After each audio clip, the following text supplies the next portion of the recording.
કેવીની class YouTube ચેનલમાં આપ સરે મિત્રોનું હું દિલથી સ્વાગત કરું છું। આજે વિદ્યાર્થી મિત્રો વાત કરવાના છીએ ધોરણ 8માં આપણી નવીન સ્વાધ્યાયન પોથી જે આપવામાં આવેલી છે તેમાં ભાગ નંબર 6માં સામાજિક વિજ્ઞાનનો પાઠ નંબર 6 સ્વાતંત્ર્ય ચળવળો, જેના પાઠનું આપણે આ વિડીયોમાં સચોટ, સાચું અને સંપૂર્ણ સોલ્યુશન કરવાના છીએ। તો ચાલો વિદ્યાર્થી મિત્રો વિડીયોની શરૂઆત કરીએ। તેના પહેલાં તમે ખાસ કરીને ચેનલમાં નવા આવેલા હોય તો વિદ્યાર્થી મિત્રો ચેનલને અવશ્ય સબસ્ક્રાઇબ કરી વિડીયોને લાઇક અને શેર કરવાનું પણ ન ભૂલતા। તો મિત્રો ધોરણ 8ની અંદર પાઠ નંબર 6 સ્વાતંત્ર્ય ચળવળો, જેની અંદર સૌપ્રથમ પ્રશ્ન નંબર 1થી શરૂઆત કરીશું। નીચે આપેલા દરેક પ્રશ્નના ઉત્તર માટે આપેલ વિકલ્પમાંથી સાચો વિકલ્પ શોધીને કૌંસની અંદર મિત્રો જે આપેલો છે તેમાં લખવાનો છે। મિત્રો પહેલો વિકલ્પ છે હિન્દી રાષ્ટ્રીય મહાસભાની સ્થાપનામાં નીચેના પૈકી કોનો ફાળો સૌથી મહત્વનો છે? તો અહીંયા મિત્રો જે તમને બોક્સ આપેલું છે તેમાં આપણો જવાબ આવશે સી, AO હ્યુમ। તો આપણે અહીંયા લખીશું સી। બીજો પ્રશ્ન છે નીચે આપેલા આંદોલનની તેમના સમય મુજબ ગોઠવવાના છે। તો મિત્રો સૌપ્રથમ આંદોલન આ જે 4 છે તો એમાં સૌપ્રથમ ચંપારણ સત્યાગ્રહ થયો છે 1917ની અંદર। પછી મિત્રો જલિયાવાલા બાગનો હત્યાકાંડ થયો હતો। પછી મિત્રો દાંડીકૂચ થઈ અને છેલ્લે હિન્દ છોડો આંદોલન થયું હતું। ત્રીજું છે નેતાજીના ભૂલામણા નામની કોણ ઓળખાતું હતું? તો મિત્રો નેતાજીના ભૂલામણા નામથી સુભાષચંદ્ર બોઝ ઓળખાતા હતા, ડી જવાબ આવશે। ચોથું છે નીચેના પૈકી કયા ક્રાંતિકારીએ બંગાળમાં ક્રાંતિકારી પ્રવૃત્તિઓ ચલાવી હતી? તો અહીંયા મિત્રો આપણો જવાબ આવશે ખુદીરામ બોઝ અને પ્રફુલ્લ ચાકી, એટલે કે A અને B બંને।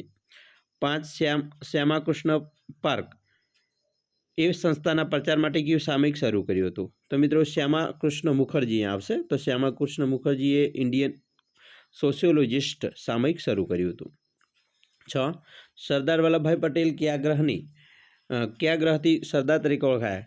મિત્રો અહીંયા આવશે કયા સત્યાગ્રહથી આવશે, લખવામાં થોડીક ભૂલ છે, તો સત્યાગ્રહ આવશે। તો કયો સત્યાગ્રહ હતો? બારડોલી સત્યાગ્રહ, ત્યાંથી તેઓ સરદાર તરીકે ઓળખાયા છે।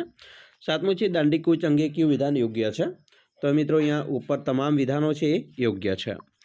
8 નીચે આપવામાં આવેલા જોડી પૈકી કઈ જોડી ખોટી છે? તો મિત્રો અહીંયા જોડી છે એ ડી નંબરની છે ભગતસિંહજી, જે હિન્દી રાષ્ટ્રીય મહાસભા, તો એ ખોટી છે। 9 વિદેશમાં રહીને અધિકારીઓ પ્રવૃત્તિ કરનારી ક્રાંતિકારી કોણ હતા? તો મિત્રો જવાબ આવશે શ્યામજી કૃષ્ણ વર્મા। 10 ગોવિંદ ગુરુનું નામ કઈ ઘટના સાથે સંકળાયેલ છે? તો મિત્રો માનગઢ સત્યાકાંડ સાથે। પ્રશ્ન 2 એનો અ છે મિત્રો અહીંયા વિધાનોની ખાલીયા પૂર્ણ કરવાની છે। પહેલું છે 1857 પ્રથમ સ્વાતંત્ર્ય સંગ્રામ નામનું પુસ્તક ખાલીયા લખવામાં આવેલું, તો વીર સાવરકર। બીજું ખાલીયાએ કહ્યું હતું કે સ્વરાજ મારો જન્મસિદ્ધ અધિકાર છે, તેને હું લઈને જંપીશ, તો બાલ ગંગાધર ટિળક। ત્રીજું છે મદનલાલ ઢીંગરાએ ખાલીયાને લંડનમાં ભરબજારે ગોળી મારી હત્યા કરી હતી, તો વિલિયમ વાયલીની। મિત્રો નેક્સ્ટ ગાંધીજીએ ખાલીયાને કાળો કાયદો તરીકે ગણાયો હતો, તો રોલેટ એક્ટ કાયદાને। નેક્સ્ટ પ્રશ્ન છે બ્રિટિશ વડાપ્રધાન ખાલીયા ભારતની સ્વતંત્ર આપવાની ઘોષણા કરી હતી? તો મિત્રો વડાપ્રધાન એટલી, બરાબર, એમણે આપી હતી। પ્રશ્ન 2નો બી છે મને ઓળખો હું કોણ છું? પહેલું છે મેં ફોરવર્ડ બ્લોક નામના નવા રાજકીય પક્ષની સ્થાપના કરી, તો સુભાષચંદ્ર બોઝ આવશે। બીજો પ્રશ્ન છે મેં ભારતમાં ક્રાંતિકારી પ્રવૃત્તિઓની શરૂઆત કરી, તો વાસુદેવ બળવંત ફડકે। ત્રીજું હું ક્રાંતિકારીઓ વચ્ચે સંપર્કનું માધ્યમ હતું, તો દુર્ગા ભાભી હતા। 4 ગાંધીજીએ મને ડુંગળી ચોરનું બિરુદ આપ્યું હતું, તો મોહનલાલ પંડ્યા। 5 મારી પસંદગી પ્રથમ વ્યક્તિગત સત્યાગ્રહ તરીકે થઈ હતી, તો આપણો જવાબ આવશે વિનોબા ભાવે। પ્રશ્ન 2નો સી છે ખોટા વિધાનો ચેકીને મિત્રો વાક્ય છે સાચું બનાવવાનું છે। પહેલું વાક્ય છે જલિયાવાલા બાગ હત્યાકાંડ, તો મિત્રો વૈશાખીના દિવસે થયો હતો, જન્માષ્ટમી ચેકી દઈશું। 2 સાયમન કમિશનનો વિરોધ કરતા લાલા લજપતરાય શહીદ થયા હતા, મોતીલાલ નહેરુ નહોતા થયા, ચેકી દઈશું। 3 ગાંધીજીએ બીજી ગોળમેજી પરિષદમાં હાજરી આપી હતી, ત્રીજી ચેકી દઈશું। 4 સુભાષચંદ્ર બોઝે ચલો દિલ્હીનો નારો આપ્યો હતો, કરેંગા યા મરેંગે, એ ચેકી દઈશું। 5 ગોવિંદ ગુરુની ભગત ચળવળ ભીલોમાં નવજીવનનો સંચાર થયો, હિન્દ ચળવળ ચેકી દઈશું। હવે આપણે પ્રશ્ન 3 ઉપર આવીશું, જેનો અ છે, જેની અંદર મિત્રો 1-2 વાક્યમાં જવાબ લખવાના છે। પહેલો પ્રશ્ન છે કોંગ્રેસની સ્થાપના સમયે તેના મુખ્ય આગેવાનો કોણ કોણ હતા? તો મિત્રો કોંગ્રેસની સ્થાપના સમયે તેના મુખ્ય આગેવાનોમાં દાદાભાઈ નવરોજી, ફિરોઝશાહ મહેતા, બદરુદ્દીન તૈયબજી, KT તેલંગ, ગોપાલકૃષ્ણ ગોખલે, દિનેશ વાનછટ વગેરે હતા। બીજો પ્રશ્ન મિત્રો છે, હિન્દુ મુસ્લિમ એકતાનું ઉદાહરણ કોણે પૂરું પાડ્યું હતું? તો હિન્દુ મુસ્લિમ એકતાનું ઉદાહરણ અશફાક ઉલ્લા ખાં, રામપ્રસાદ બિસ્મિલ પૂરું પાડ્યું હતું. 3. કાકોરી ટ્રેન લૂંટમાં કોને ફાંસીની સજા કરવામાં આવી હતી? તો મિત્રો કાકોરી ટ્રેન લૂંટમાં અશફાક ઉલ્લા ખાં, રામપ્રસાદ બિસ્મિલ, રોશન સિંહ, રાજેન્દ્ર પ્રસાદ વગેરેની ફાંસીની સજા કરવામાં આવી હતી. 4. ઇન્ડિયન હોમ રૂલ સોસાયટીના કાર્યાલયનું નામ શું હતું?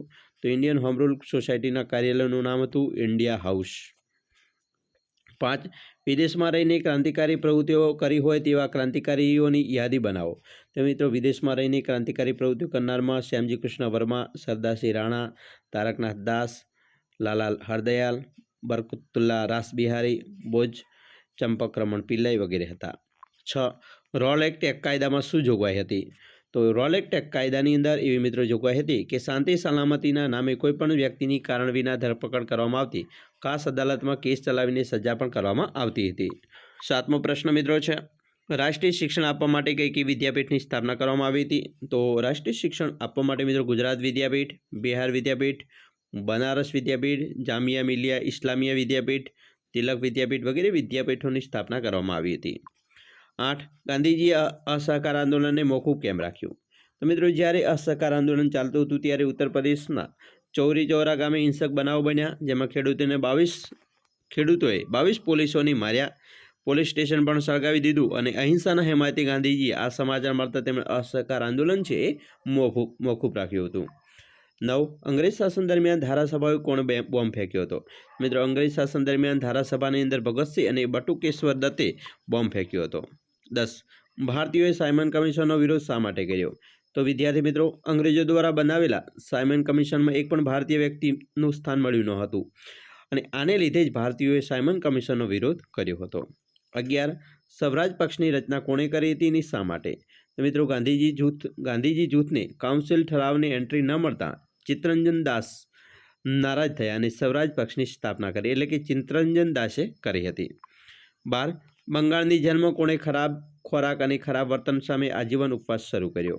તો મિત્રો બંગાળની જેલમાં ખરાબ ખોરાક અને ખરાબ વર્તન સામે આજીવન ઉપવાસ જતીન દાસે શરૂ કર્યા હતા. 13. સુભાષચંદ્ર બોઝ કયા બે અધિવેશનમાં હિન્દી રાષ્ટ્રીય મહાસભાના પ્રમુખ તરીકે ચૂંટાયા હતા? તો મિત્રો ઈસવીસન 1938માં હરિપુરા કોંગ્રેસ અધિવેશન અને 1939માં ત્રિપુરા કોંગ્રેસ અધિવેશનમાં સુભાષચંદ્ર બોઝે મહાસભાના પ્રમુખ તરીકે ચૂંટાયા હતા.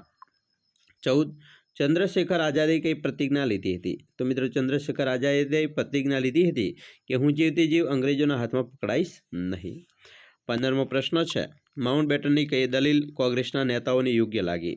તો મિત્રો અનેક સ્વાયત્ત અને વિરોધી એકમો વાળી નિર્બળ કેન્દ્ર સરકાર કરતાં કેન્દ્રને આધીન એવા વહીવટી એકમો સાથેની સુદૃઢ કેન્દ્ર સરકાર ધરાવતી હિન્દ વધારે શાંતિ ભોગવી શકશે. માઉન્ટ બેટનની આ દલીલ કોંગ્રેસના નેતાઓને યોગ્ય લાગી. પ્રશ્ન મિત્રો 3નો બી છે, યોગ્ય જોડકા જોડવાના છે, જેની અંદર સૌપ્રથમ મિત્રો છે કરઝન, તો જવાબ આવશે બંગાળના ભાગલા કર્યા. ચાફેકર બંધુ, જવાબ આવશે બ્લેક કમિશન, રેડની હત્યા કરી. ચંદ્રશેખર આઝાદ, જવાબ આવશે અલ્હાબાદના બાગમાં પોતાની પિસ્તોલથી શહીદી વોરી. માઉન્ટ બેટન, તો જવાબ આવશે ભારતમાં અંતિમ વાઇસરોય. અને 5. મેડમ ભેગાજી કામા, તો તેમણે જર્મનીમાં પહેલીવાર રાષ્ટ્રધ્વજ ફરકાવ્યો હતો. પ્રશ્ન નંબર મિત્રો 4 છે, એનો છે નીચે આપેલા શબ્દોની સંકલ્પના સમજાવો, જેમાં પહેલું છે રાષ્ટ્રવાદ. તો જવાબ જોઈએ, રાષ્ટ્રવાદ એટલે રાષ્ટ્ર માટે તન મન અને ધનની ન્યછાવર કરવા માટેનો તૈયાર રહેવાની ભાવના. બીજું છે 3 કઠિયા પદ્ધતિ. તો મિત્રો યુરોપિયનોએ ચંપારણના ખેડૂતોની ખેતરની જમીનના 3/4 ભાગ પર બળપૂર્વક ગળીની ખેતી કરવાની ફરજ પાડતા ગળીની ખેતીની આ પદ્ધતિને 3 કઠિયા પદ્ધતિ કહેવામાં આવતી હતી. ત્રીજું છે ગોળમેજી પરિષદ. તો ભારતની કેવા પ્રકારનું બંધારણની સુધારા આપવા તેની ચર્ચા કરવા માટે ગોળમેજી પરિષદનું આયોજન કરવામાં આવ્યું હતું, જેમાં મિત્રો બીજી ગોળમેજી પરિષદમાં ગાંધીજીએ હાજરી આપી હતી. પ્રશ્ન 4નો બી છે, ઐતિહાસિક કારણો આપો, જેની અંદર પહેલું છે અંગ્રેજોએ બંગાળના ભાગલા રદ કરવા પડ્યા, કારણ કે તો જવાબ છે અંગ્રેજોએ જ્યારે બંગાળના ભાગલા પડ્યા એના વિરોધમાં દેશભરમાં બહિષ્કાર, રાષ્ટ્રીય શિક્ષણ અને સ્વદેશી પ્રચાર દ્વારા જે ઉગ્ર આંદોલન બંગભંગ આંદોલન ચલાવવામાં આવ્યું. બંગભંગ આંદોલનની અસરના કારણે બ્રિટિશ સરકારે બંગાળના ભાગલા રદ કરવા પડ્યા હતા. બીજો પ્રશ્ન છે, ગાંધીજીએ મીઠાના ઘરના વિરોધમાં દાંડીકૂચનું આયોજન કર્યું છે, કારણ કે તો મિત્રો જવાબ જોઈએ, અંગ્રેજોએ મીઠા પર વેરો નાખ્યો. ગાંધીજી માનતા હતા કે મીઠું એ દરેક વ્યક્તિની જીવન જરૂરિયાત પાયાની વસ્તુ છે. આ અન્યાયી મીઠાના કાયદાનો ભંગ કરી સવિનય કાનૂન ભંગ લડત શરૂ કરતા ગાંધીજીએ દાંડીકૂચ કરી અને મીઠા પર નાખેલો કર ગાંધીજીએ અન્યાય લાગતો તેનો વિરોધ કરવા દાંડીકૂચ યાત્રા 12 માર્ચ 1930ના રોજ શરૂ કરી હતી. પ્રશ્ન 5 મિત્રો છે ટૂંક નોટ લખવાની છે, જેમાં પહેલું છે માનવગઢ હત્યાકાંડ. તો મિત્રો માનગઢ હત્યાકાંડ. તો માનગઢ હત્યાકાંડની વાત કરીએ તો તે 17 નવેમ્બર 1913ના રોજ ગુજરાત અને રાજસ્થાનના સરહદે આવેલા માનગઢ ડુંગર પર સર્જાયો હતો. આ હત્યાકાંડની આદિવાસીઓના બલિદાનની ગૌરવશાળી ઘટના ગણવામાં આવે છે. એ સમયે ગોવિંદ ગુરુ ભગત ચળવળ ચલાવતા હતા. ગોવિંદ ગુરુએ ભીલો આદિવાસીઓના જીવનમાંથી અંધશ્રદ્ધા, બદીઓ, કુરિવાજો, વહેમ દૂર કરવા માટે મહેનત પણ કરી હતી. 13 નવેમ્બર 1913ના રોજ મિત્રો હજારો ભીલો અંગ્રેજોમાંથી મુક્ત હવા માનગઢ ડુંગર પર ભેગા થયા હતા. એ દિવસે અંગ્રેજો દ્વારા અચાનક એમના પર હુમલો થયો અને 1200થી વધુ આદિવાસીઓ શહીદ થયા. ગોવિંદ ગુરુને જેલમાં પૂરી દીધા. જેલમાંથી છૂટ્યા બાદ ગોવિંદ ગુરુ લાહોર રહ્યા. આજે પણ ત્યાં તેમની સમાધિ આવેલી છે. બીજો મિત્રો છે ખેડા સત્યાગ્રહ. તો વિદ્યાર્થી મિત્રો 1917માં ખેડાના વધારે વરસાદ પડતા પાક નાશ થવાને અંગ્રેજો દ્વારા જમીન મહેસૂલ માફ કરવાને બદલે ચાલુ રાખતા તેના વિરોધમાં ગાંધીજી અને સરદાર પટેલ આગેવાનીમાં સત્યાગ્રહ થયો હતો. તે ખેડા સત્યાગ્રહ તરીકે ઓળખાયો. ગાંધીજીએ એ વખતે મિત્રો જાહેર કર્યું હતું કે સરકાર જો મહેસૂલ માફ ન કરે તો આપણે મહેસૂલ ભરવાનું થતું નથી. એ વખતે મોહનલાલ પંડ્યાએ ડુંગળી ચોરી હતી. આથી ગાંધીજીએ તેમને ડુંગળી ચોરનો વિરોધ પણ આપ્યો હતો. એ વખતે મોહનલાલ પંડ્યાની ધરપકડ પણ કરવામાં આવી હતી, એટલે કે થઈ હતી. પછી ગાંધીજી અને ખેડૂતો દ્વારા નક્કી થયું કે જો નબળા વર્ગના ખેડૂતોને મહેસૂલ માફ કરવામાં આવે તો સારી સ્થિતિવાળો ખેડૂતો મહેસૂલ ભરી દેશે. આ બાબતે અંગ્રેજ સરકાર સહમત થતાં ખેડા સત્યાગ્રહ સફળ થયો અને આ ખેડા સત્યાગ્રહની સફળતાને કારણે લોકોમાં નિડરતા, જાગૃતિ આવી અને તેનો ભવિષ્યમાં પણ ફાયદો થયો. ત્રીજો પ્રશ્ન છે જલિયાવાલા બાગનો હત્યાકાંડ. મિત્રો જવાબ છે ડૉક્ટર સૈફુદ્દીન કોચલે અને સત્યપાલની ધરપકડના વિરોધ કરવા મિત્રો 13 એપ્રિલ 1919ના રોજ વૈશાખીના દિવસે અમૃતસરમાં જલિયાવાલા બાગનો મિટિંગ ભરાઈ હતી. આ બાગની અંદર ફક્ત એક જ દરવાજો હતો અને ચારે બાજુ ઊંચી દિવાલ હતી અને તેમાં પ્રવેશ કરવા માટે એક નાનું બારણું હતું. ત્યાં ભેગા થયેલા અબાલ વૃદ્ધ, નાના બાળકો, યુવાનો પર અંગ્રેજ જનરલ ડાયર અને તેમની ટીમ દ્વારા તેમના પર અચાનક હુમલો, ગોળીબાર કરતા 1000 ઉપર મૃત્યુ થયા અને 1200 ઉપર ઘાયલ થયા. અંગ્રેજ લશ્કર દ્વારા ખૂબ અત્યાચારો કર્યા. એનાથી દેશભરમાં અહંકાર મચી ગયો. ગાંધીજી પણ હત્યાકાંડથી દુઃખી થઈને કેસરે હિન્દ ઇલ્કાબ ત્યજી દીધો હતો. આનાથી દુઃખી થઈને રવિન્દ્રનાથ ટાગોર પણ નાઇટહુડનો ખિતાબ એમણે અંગ્રેજોને પાછો આપ્યો હતો. ચોથો પ્રશ્ન છે હિંદ છોડો આંદોલન. ભારતમાં આવેલું ક્રિપ્સ મિશન નિષ્ફળ નીવડ્યું. લોકોમાં સંતોષ વધતા તેમના માટે ગાંધીજી દ્વારા આખરી લડત શરૂ થઈ અને હિંદ છોડો આંદોલન થયું. ગાંધીજીના નેતૃત્વમાં 8 ઓગસ્ટ 1942ની રાત્રે અંગ્રેજોએ ભારત છોડી દેવા હિંદ છોડોનો ઐતિહાસિક ઠરાવ પસાર કરવામાં આવ્યો. ગાંધીજીએ જાહેર કર્યું કે મિત્રો આઝાદી માટે મારી આ અંતિમ લડત છે. આજે છુપાઈને કશું કરવું નથી, કરેંગે યા મરેંગે. આ સભામાં જ અંગ્રેજોએ ભારતને છોડવાનો આદેશ આપ્યો. આ સભાના બીજા દિવસે ગાંધીજી સહિત બધા નેતાઓની ધરપકડ થઈ, જેલમાં પૂર્યા. પરિણામે હડતાલો, સરઘસો વગેરે ખેડૂતો, વિદ્યાર્થીઓ, મજૂરો, વેપારીઓ વગેરે દ્વારા થયા અને સંપત્તિને ભારે નુકસાન થયું. અંગ્રેજો આ સરકારને દબાવવા માટે ઘણા પ્રયત્નો કર્યા, કેટલાય લોકોને માર્યા, પણ આ સરઘસ હડતાલને મિત્રો દબાવી શક્યા નહીં અને છેવટે અંગ્રેજોએ નક્કી કર્યું કે ભારત પર હવે વધારે રાજ કરી શકશું નહીં. પ્રશ્ન 6 નીચે આપેલા પ્રશ્નોના મુદ્દાસર જવાબ આપવાના છે, જેની અંદર મિત્રો પહેલો છે ભારતમાં રાષ્ટ્રવાદ ઉદય થવાના કારણો ટૂંકમાં જણાવો. જેમાં મિત્રો સમાન અંગ્રેજી શાસન, આર્થિક શોષણ, અંગ્રેજી કેળવણી, સાહિત્યનો વિકાસ, વર્તમાનપત્રનો ફાળો, ભારતનો ભવ્ય વારસો, વાહન વ્યવહાર, સંદેશાવ્યવહારના સાધનો, રાષ્ટ્રીય કેટલાક પ્રસંગો. બીજો પ્રશ્ન છે ભારતના સશસ્ત્ર ક્રાંતિકારી વિશે ટૂંકમાં જણાવો. તો તેના વિશે પણ મિત્રો આ રીતે આપણે લખી શકીએ છીએ. બરાબર. ત્રીજો પ્રશ્ન છે ગાંધીજીએ ચંપારણ સત્યાગ્રહની આગેવાની શા માટે લીધી હતી. તો મિત્રો એના વિશે પણ સરસ મજાનો પ્રશ્નનો જવાબ આપણે આ રીતે લખી શકીએ છીએ. તો તમારે પણ આવી રીતે લખવાનો રહેશે. ચોથો પ્રશ્ન છે અસહકાર આંદોલનની રચનાત્મક પાસાઓ કયા કયા હતા. તો મિત્રો અસહકાર આંદોલનના રચનાત્મક પાસામાં ઘેર ઘેર રેડિયો કાઢવો, ખાદી ઉત્પાદન, સ્વદેશી પ્રચાર, દારૂબંધી, અસ્પૃશ્યતા નિવારણ, રાષ્ટ્રીય શિક્ષણ, હિન્દુ મુસ્લિમ એકતા વગેરે કાર્યક્રમો હતા. 5. આઝાદ હિન્દ ફૌજની કામગીરી વિશે ટૂંકમાં જણાવો. તો મિત્રો આઝાદ હિન્દ ફૌજની સ્થાપના કેપ્ટન મોહનસિંહે કરી હતી. સુભાષચંદ્ર બોઝે આઝાદ હિન્દ ફૌજને ચલો દિલ્હીનું સૂત્ર આપ્યું હતું. આ ફૌજની પુનઃરચના સુભાષચંદ્ર બોઝે કરી હતી અને આ ફૌજે આરકાન અને ઇમ્ફાલ વિભાગમાં વિજયો મેળવ્યા હતા. આ ફૌજમાં લક્ષ્મીબાઈ બ્રિગેડ નામની મહિલા બ્રિગેડની પણ રચના કરવામાં આવી હતી. ભારતની સ્વાતંત્ર્ય લડતમાં આઝાદ હિન્દ ફૌજે નોંધપાત્ર ફાળો પણ આપ્યો હતો.